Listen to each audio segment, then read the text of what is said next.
Hello mga friend, dito na naman yung pare yung makulit oh. May nakita na naman daw siya oh, kalamansi. Ay, iba talaga dito sa Manila, lalaki ng mga kalamansi mga pre. Kasi sa probinsya mga ganito, hindi to kalamansi eh. Ay, hindi pala to kalamansi, sabi ni sir eh. Pumelo din pala to eh. Buungon to sa mga Bisaya mga pre, buungon. Kaya kala ko kalamansi to eh. Kala ko kasi advance ito sa Maynila eh, sobrang laki na eh. Kaya hanggang hawak lang muna tayo mga pre ha. Wala tayong kumuha, bawal yan, walang may-ari. Ito na lang kaya, sili. Oops.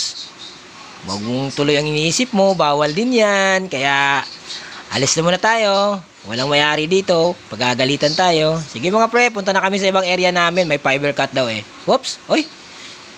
Nawala na naman ako. Ibang lugar na naman napuntahan ko. Napadpad na naman ako dito. Palaisdaan yata to eh. Ano bang meron dito? Baka yung mga isda nagre-reklamo, wala silang internet. Kaya pala eh. May fiber cut pala eh. Yung mga isda pala, walang na internet eh. Kaya ito mga pre ha, hahanapin muna namin yung fiber cut. Op, wait lang, may tumatawag-tawag sa akin. May dumating ha. Hoy, kasamahan natin mga pre.